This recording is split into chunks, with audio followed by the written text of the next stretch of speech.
Children, can you hear me? Okay. So we are starting with 12th standard OC, Organization of Commerce, chapter number 2, Functions of Management. ये chapter बहुत important chapter है। इसमें से हर चीज important है।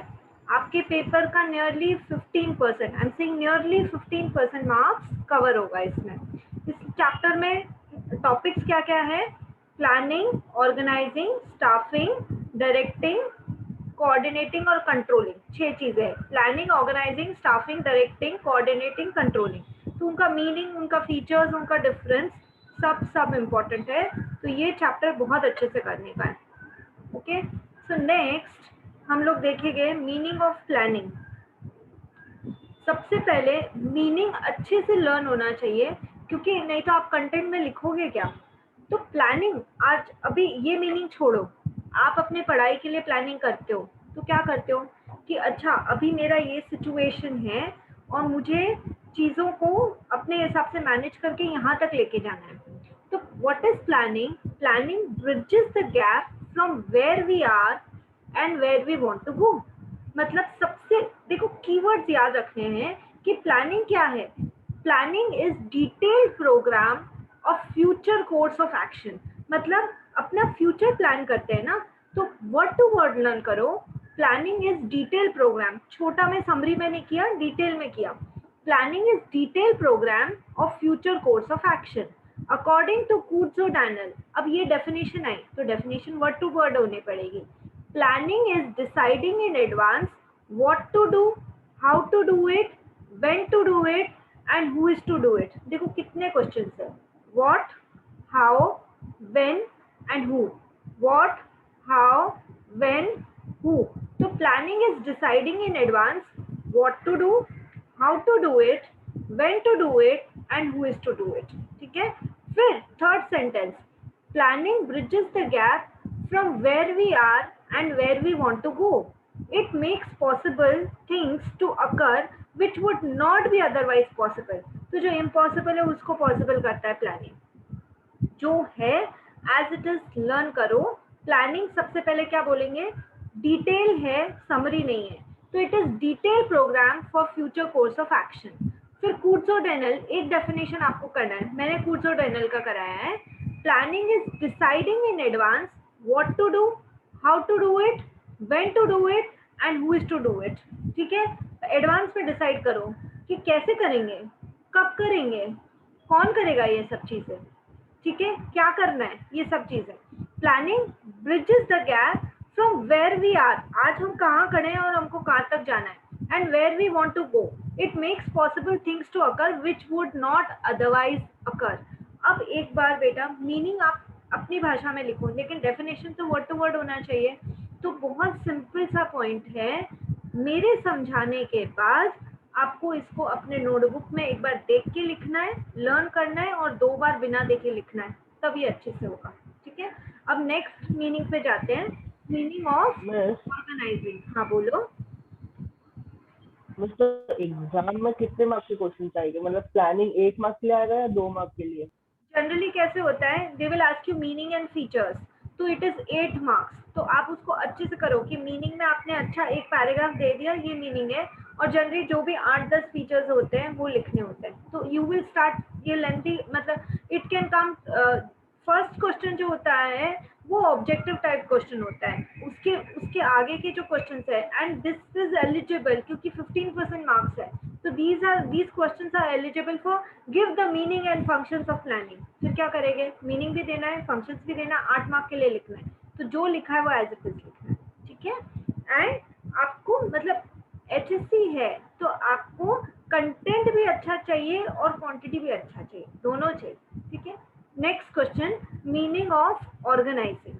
Organising is the process. अब देखा है ना, बिजनेस में ऑर्गेनाइजेशन होते हैं, तो एक बिजनेस चलाने के लिए कितनी चीजें चाहिए।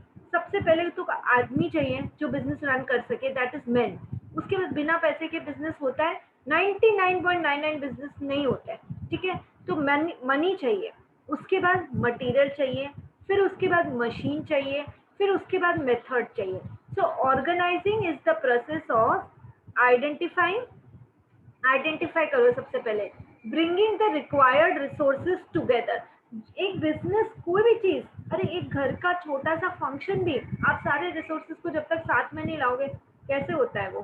सो सबसे पहले आइडेंटिफाई करो, फिर bringing the required resources together such as, resources कौन से, M for men, M for money, M for material, M for machine and M for method.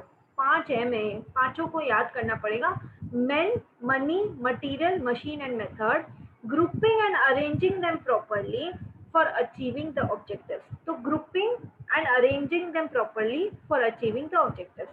The synchronization and combination of workforce, physical, financial and information resources are established in the process of organizing. Synchronization अच्छे से मतलब सारे resources को अपने अपने काम पे लगा देना। ये वर्कफोर्स है, ये वर्कफोर्स को इतना काम करना है, डिसाइड करना। एक कॉम्बिनेशन होता है वर्कफोर्स का, physical, financial and information resources का। फाइनेंशियल रिसोर्सेज पैसा, वर्कफोर्स ह्यूमन बींग्स, ठीक है। तो आप मैन, मनी, मटीरियल, मशीन, इन सबको साथ में ला रहे हो, मेथड को साथ में ला रहे हो। So combination of workforce, physical, financial and information resources are established in the process of organizing. According to Mooney and Rayleigh, organization is the form of every human association for the attainment of a common purpose. ये तो है ही ना, आज घर का छोटा function है तो भी ऑर्गेनाइजिंग करना जरूरी है, बड़े से बड़ा बिजनेस है तो भी ऑर्गेनाइजिंग करना जरूरी है, क्योंकि आप सब रिसोर्सेज को सिंक में लाते हो। वो चाहे वर्कफोर्स है, वो चाहे फिजिकल रिसोर्सेज है, चाहे फाइनेंशियल रिसोर्सेज है, चाहे इंफॉर्मेशन रिसोर्सेज है, सबको साथ में लाते हो। और फिर एक ऑर्गेनाइजेशन जो भी उन्होंने डिसाइड किया है वो, या जो भी प्लान चीज थी उस चीज को अचीव करता है। तो इसमें 5 कीवर्ड आपके आंसर में आने ही चाहिए, man, money, material, machine and method. Synchronization keyword है, आंसर में आना चाहिए, एंड फिर एक डेफिनेशन आंसर में आना चाहिए। समझ में आ गया तो आगे जाती हूँ। आ गया क्या? मिस मीनिंग के साथ डेफिनेशन भी लिखना पड़ेगा? हाँ, तभी तो मस्त आंसर बनेगा ना, लिखना है। और देखो स्टार्टिंग में तो एक छोटा बच्चा होता है तो उसको एबीसी लिखने भी डिफिकल्ट है, फिर कैसे बड़े बड़े वर्ड्स लिख देते हो तुम लोग। ये तुम्हारा स्टार्टिंग है ना, एक बार तुमको मीनिंग और डेफिनेशन अरे इतना याद करना है, ऐसे है। एक बार वीडियो देखा, उसको नोटबुक में पॉज कर करके लिखो, ठीक है, और उसके बाद लर्न करो, 2 बार बिना देखे लिखो, याद हो जाए, कोई बड़ी बात नहीं है। लेकिन एक अच्छा आंसर इतना लिखने से ही बनता है, स्पीड भी चाहिए, कंटेंट भी चाहिए, दैट इज द पॉइंट। जाऊं क्या आगे? अरे हाँ या ना तो बोलो यार। हाँ बस, ठीक है, ओके। चलो next is meaning of coordinating.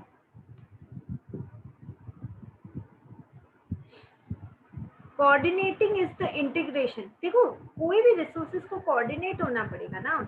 coordination is the integration and synchronization of the efforts of a group so as to provide unity of action for organizational goals. So coordination क्या है? integration, synchronization। किस चीज का? efforts का। क्यों करें वो efforts? क्यों हम coordinating करें? to provide unity of action। मतलब एक देखो, यदि एक बैंड है जो म्यूजिक इंस्ट्रूमेंट्स बजा रहा है, कोई सारेगामा की धुन बजाएगा और कोई पदनिसा, तो कैसे अच्छा होगा? उनमें भी तो कोऑर्डिनेशन चाहिए ना। तो यूनिटी ऑफ एक्शन जो हम सब कर रहे हैं वो हम मिलके कर रहे हैं, हमारा एक सिंगल ऑर्गेनाइजेशनल गोल है, हम सब उसको अचीव करने के लिए काम कर रहे हैं। So coordination is the integration and synchronisation of efforts of a group, पूरे ग्रुप का एफर्ट्स को सिंक्रोनाइज करना so as to provide unity of action for organizational goals. It is a hidden force which binds all other functions of management. Hidden force है which binds all other functions of management. दिखना नहीं है coordination, it is a hidden force। लेकिन coordination से हम लोग आज सब काम कर रहे हैं तो हमारा organizational का जो goal है वो अचीव होगा। According to Mooney and Rayleigh, coordination is orderly arrangement of group efforts। Keyword unity of action, group efforts, synchronization, integration, ये कीवर्ड्स आंसर में आने चाहिए। Coordination is orderly arrangement of group efforts, कि सब जने पता है हमको कि पूरे ग्रुप की तरह काम कर रहे हैं, ये नहीं कि वायलिन वाला अपना बजा रहा है और तबला वाला अपना बजा रहा है, दैट इज फिर कुछ और ही धुन निकल जाएगी, कुछ और ही हो जाएगा उसका। हमको क्या करना है, कोऑर्डिनेशन से बजाना है। So coordination is orderly arrangement of group efforts to provide unity of action in pursuit of common goals. ठीक है, तो हमको पता है कि ये हमारे कॉमन गोल्स हैं और हमको सबको मिलके विद यूनिटी ऑफ एक्शन उसको अचीव करना है। तो हमारे में इंटीग्रेशन होना चाहिए एंड सिंक्रोनाइजेशन होना चाहिए, सो दैट हम सब मिलके ऑर्गेनाइजेशनल गोल्स अचीव कर सकें। क्या कोऑर्डिनेशन समझ में आया? हाँ। यदि आप समझने के बाद लर्न करके लिखोगे नहीं तो हम स्क्वायर वन पे ही हैं। आपको इसको लिखना है, लर्न करना है, फिर से 2 बार लिखना है, अपना खुद का नोट्स बनाना है, नोटबुक खुद की बननी चाहिए, तब जाके आपको अच्छे से होगा। Next is meaning of controlling. देखो, कंट्रोलिंग में अपनी मम्मी को याद करो, सबसे अच्छा तुमको अपनी तुम्हारी मम्मी कंट्रोल करेगी। बोलते हैं ना, mom is the first teacher. तुम डेविएट करो, मतलब इधर की बजाय इधर जाओ, मम्मी तुमको वापस से पकड़ के सही रास्ते पे लेके आएगी। कंट्रोलिंग में अपने अपने मॉम को याद करो, सबसे अच्छा example. Controlling is a function of comparing the actual performance, जो तुमने सच में किया, actual performance with the pre determined standard performance, that is जो तुमने प्लान किया था कि मैं इतना करूंगी। ठीक है, मेरा टारगेट से 90% है तो 85% आया है, क्यों? कंपेयर करो और सही सही आओ, वापस से ज्यादा मेहनत करो। तो controlling is a function of comparing the actual performance with the pre determined standard performance. तो यदि आप एक्चुअल और pre determined standard performance word use नहीं करोगे तो कंट्रोलिंग का आंसर अधूरा है ना। इट मेजर्स डेविएशन, डेविएशन जहां जो आपने सोचा था उससे आप कितना दूर हो, तो वो डेविएशन कितना है। तो it measures the deviation if any, identifies the causes of deviation, क्या हो गया, आप डेविएट क्यों हो गए, एंड सजेस्ट करेक्टिव मेजर्स, और करेक्टिव मेजर्स को सजेस्ट किया। According to Philip Kotler, control is the process of taking steps to bring actual results and desired results close together। जो मैंने सोचा था वो मेरे desired result थे, जहां पर मैं हूँ actual result है, उसके बीच deviation है। तो मुझे ये सोचना है ये deviation क्यों हुआ और फिर मुझे corrective measures लेने हैं। So control is the process of taking steps to bring actual results and desired results close together। ठीक है, कंट्रोलिंग समझ में आया? कंट्रोलिंग के कीवर्ड, मिस एक्चुअल परफॉर्मेंस। हाँ बोलो। मिस कंट्रोलिंग और प्लानिंग में क्या फर्क रहा? दोनों हमारे गोल को अचीव करने में ही मदद करते हैं। देखो, प्लान सिर्फ, देखो एक हवाई के लिए बना लेना कि मैं ऐसा करूंगा, ऐसा करूंगा, ऐसा करूंगा, वो भी तुम सोचो कि तुम करोगे, लेकिन जब तक तुम अपनी एक्चुअल परफॉर्मेंस को प्लानिंग से कंपेयर नहीं करते हो सकता है तुमने सोचा होगा कि मैं 95% लाऊंगा, अरे यदि तुम्हारे 75% आए हैं तो तुम्हारे ये 20% कम क्यों आए? तो तुमने जो सोचा था, जो प्लान किया था, उससे तो डेविएट हुए। तो अब खुद ही एनालाइज करो ना बैठ के कि मैं क्यों, आइडेंटिफाई करो कि what are the reasons of this deviation and then suggest करना करेक्टिव मेजर्स। प्लानिंग हम है ना नटशेल में तो बनाते नहीं है, डिटेल प्लान बनाते हैं, लेकिन उसको अचीव नहीं हुआ तो कंट्रोल करो क्यों अचीव नहीं हुआ, नेक्स्ट टाइम कैसे अचीव करना है ये चीज। तो प्लानिंग एक प्लान बनाना है, कंट्रोलिंग ये चेक करना है कि आपका जो प्लान था वो अचीव हुआ कि नहीं हुआ तो क्यों नहीं हुआ, डेविएशन कितना हुआ, क्या रीजंस था डेविएशन का, और करेक्टिव मेजर्स में कैसे लूं ताकि मैं बाद में जो डिजायर्ड रिजल्ट है उसको अचीव कर सकूं। समझ में आ रहा है? जो आप नोटबुक में लिख देते हो कि हाँ मिस। 95% वो आपका प्लानिंग है, और यदि नहीं आया फिर खुद को सुधारते हो, फर्स्ट टर्म में नहीं आया तो प्री बोर्ड में आना चाहिए, वो कंट्रोलिंग है, उसके लिए जो एफर्ट मारते हो। ठीक है, तो planning, organising, staffing, directing, miss coordinating. आप 2 स्लाइड भूल गए, स्टाफिंग और डायरेक्ट। हाँ, एक मिनट। हाँ, प्लानिंग किया, ऑर्गेनाइजिंग किया हमने, स्टाफिंग और डायरेक्टिंग अभी हम लोग करते हैं।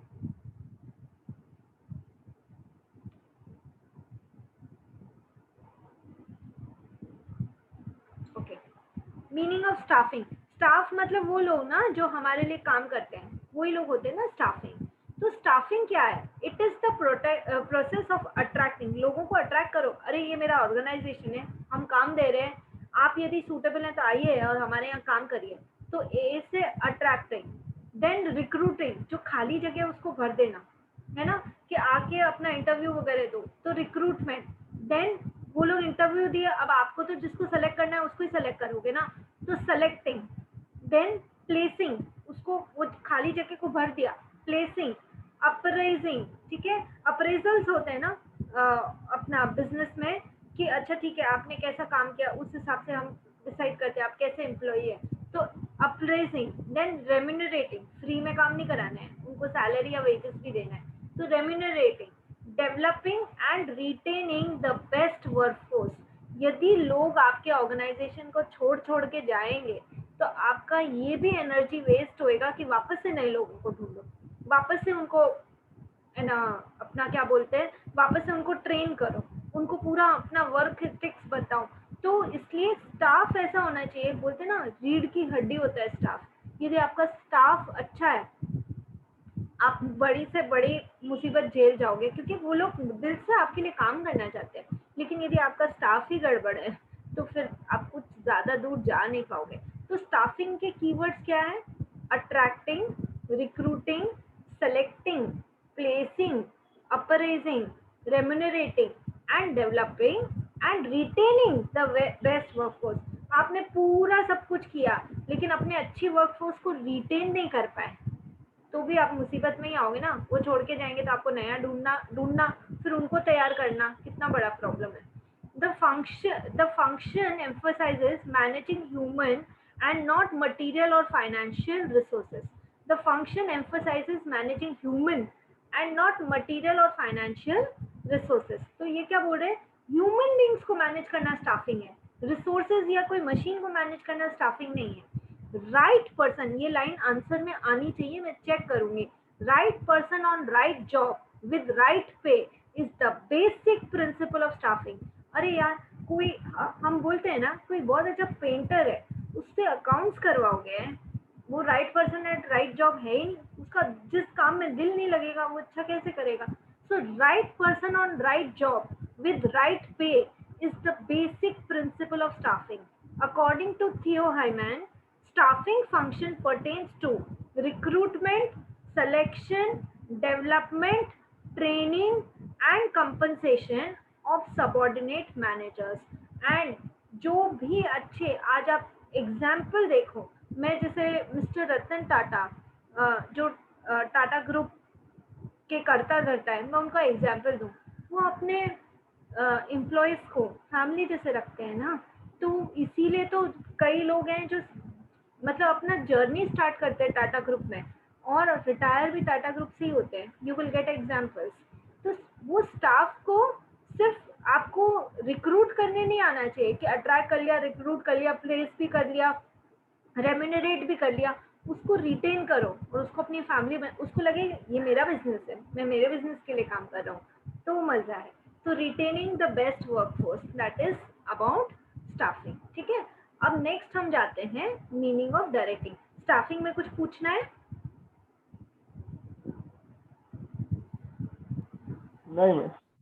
ओके, लर्न करना आपकी जिम्मेदारी है, मैंने समझाया अच्छा तो आपको लर्न करना अच्छा पड़ेगा।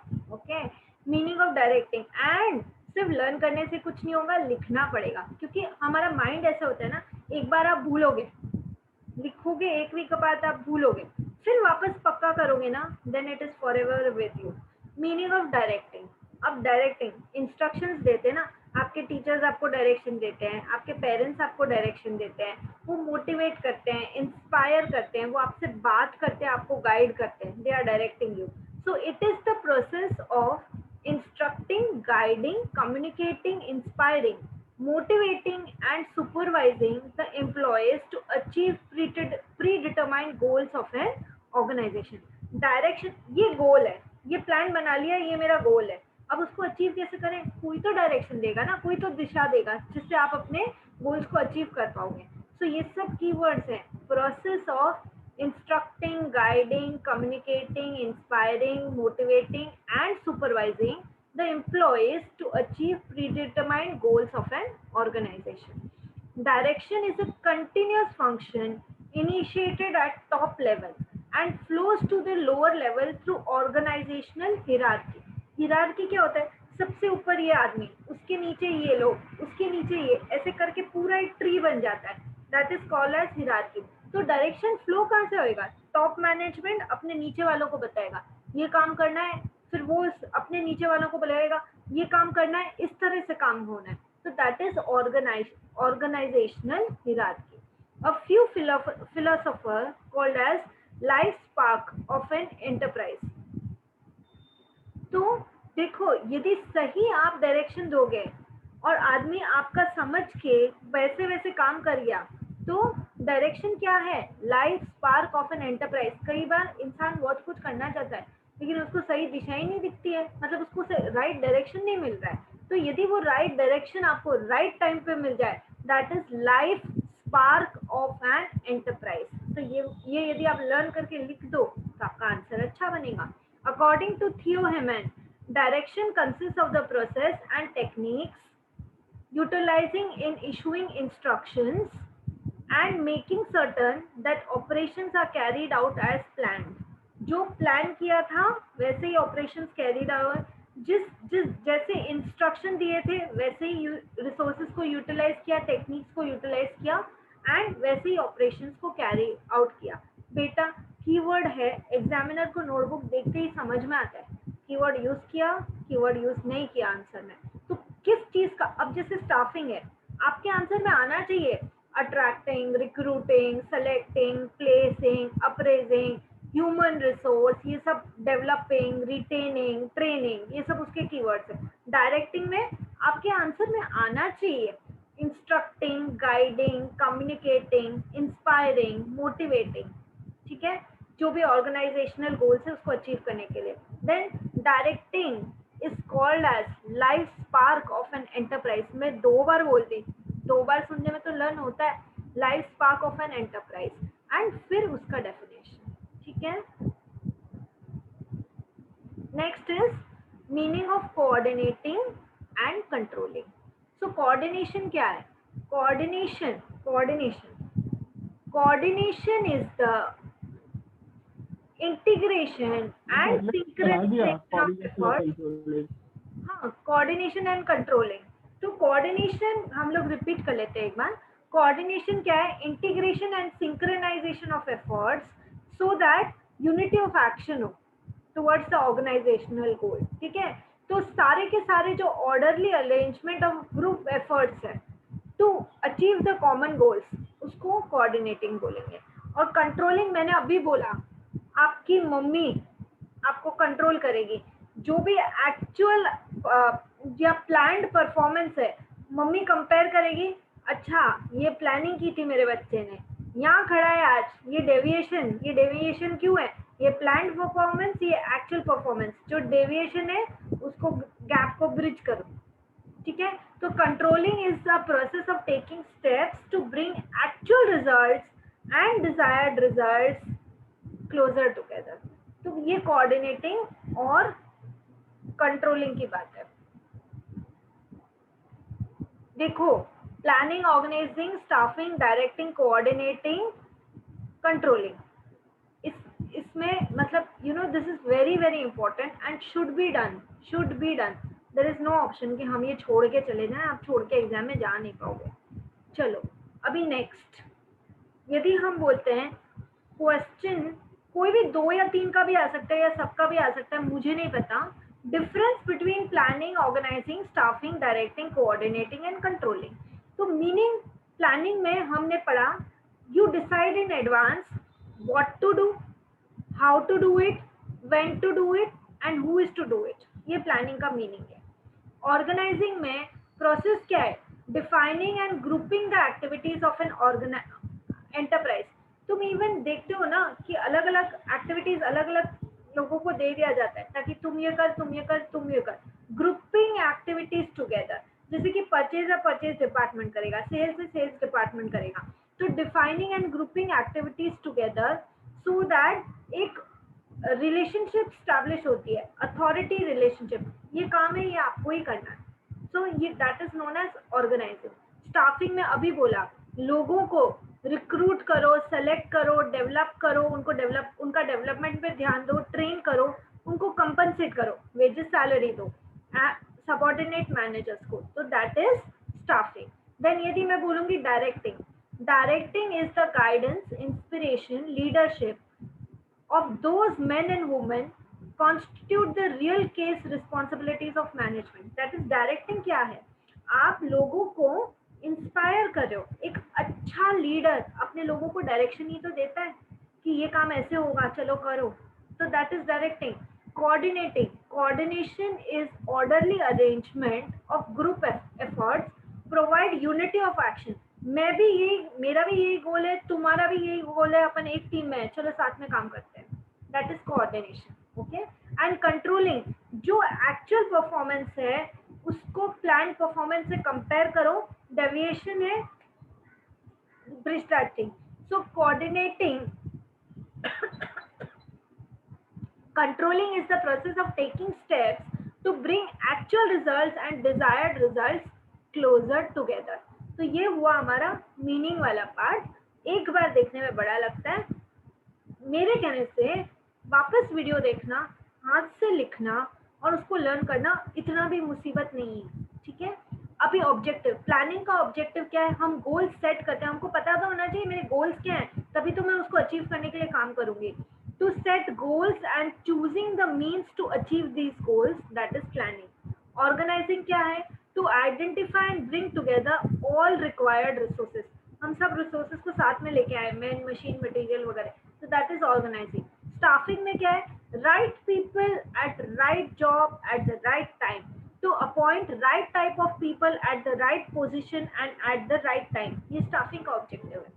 डायरेक्टिंग का ऑब्जेक्टिव क्या है, to direct the subordinates to get the things done in the right manner, कि हम हमारे सबऑर्डिनेट्स को डायरेक्ट करेंगे to get the right things done in the right manner. Coordinating, to ensure harmony of efforts of the employees for smooth functioning of organizing. तो coordinate मतलब, जैसे मान लो Jignesh flute बजा रहा है, मोहित तबला बजा रहा है और मैं कुछ और अपना श्रेया कुछ और, अरे तो हम अपना अपना धुन नहीं बजा सकते, सबको एक ही बजाना है, तभी तो हार्मनी ऑफ एफर्ट्स दिखेगा ना।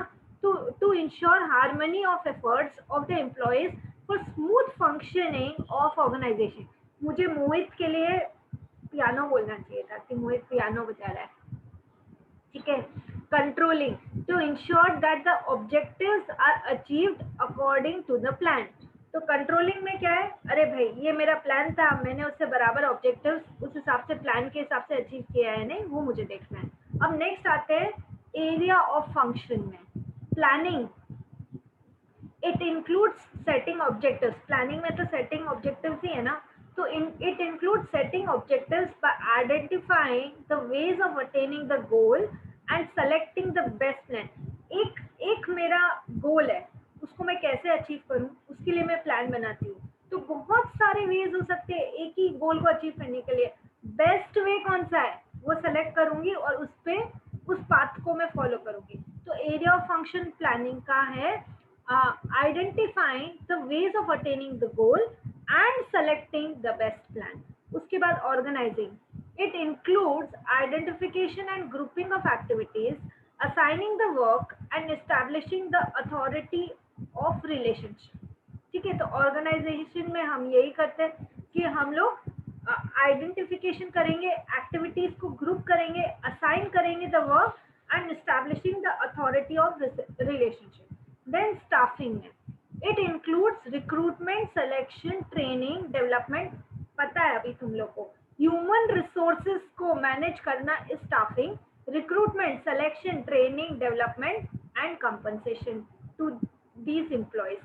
डायरेक्टिंग में क्या है, हम उनको गाइड कर रहे हैं, इंस्पायर कर रहे हैं, उनसे बात कर रहे हैं, कम्युनिकेट कर रहे हैं, उनको मोटिवेट कर रहे हैं, तो it is instructing, guiding, inspiring and communicating and motivating human resource.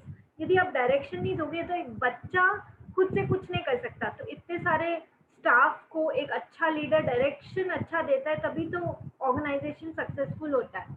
Then coordinating, it includes integration of efforts of top level, middle level and lower level. तो coordination में क्या है, integration of efforts, सारे efforts अच्छे से हम लोग सब एफर्ट करेंगे, top level, middle level, lower level.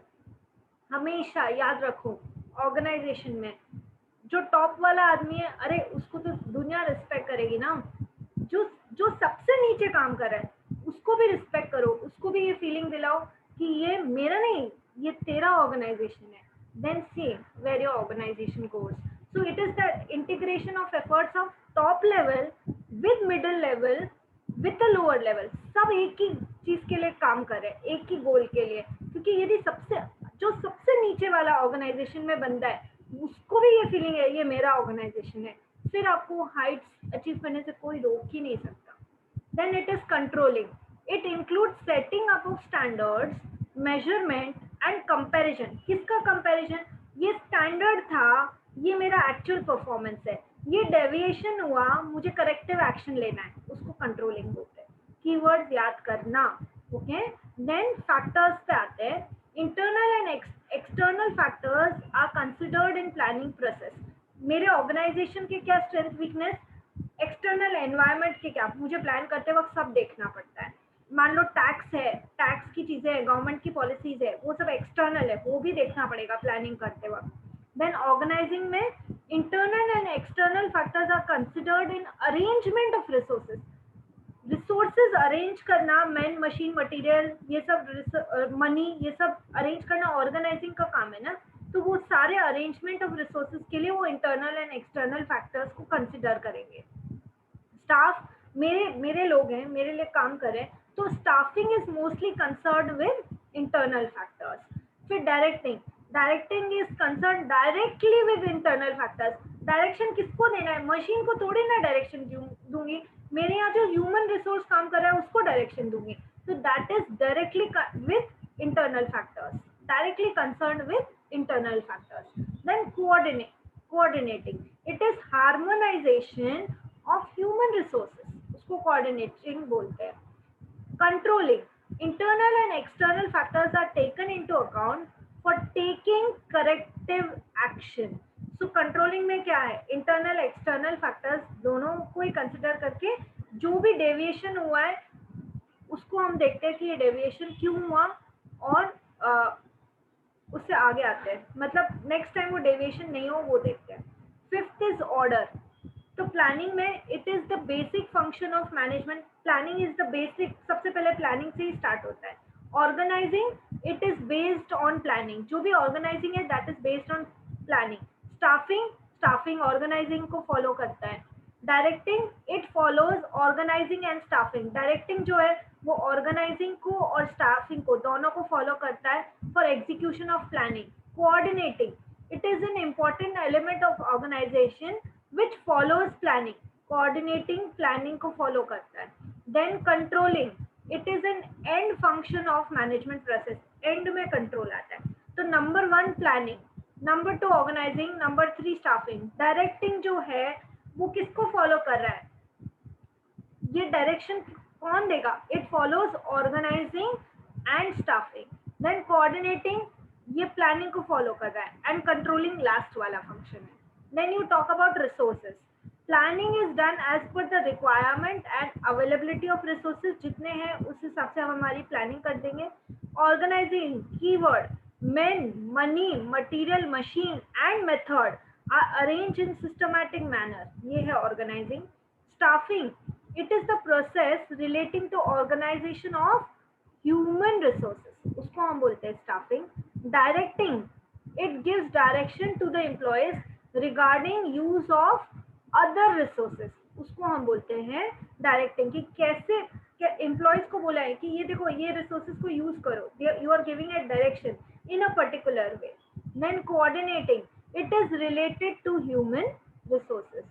Then controlling, it is related to all organizational resources which help to achieve goal of the organization. तो कंट्रोल में तो जो भी डेविएशन है वो सब चेक करेंगे और उसको सही लाइंस पे लेकर आ जाएंगे. That is corrective action, so that जो एक्चुअल परफॉर्मेंस है और जो प्लान परफॉर्मेंस है उसमें गैप कम रह जाए. Now talking about nature. Planning, it is continuous in nature, it exists in the whole life of the organization. हमेशा प्लानिंग चलता ही रहता है.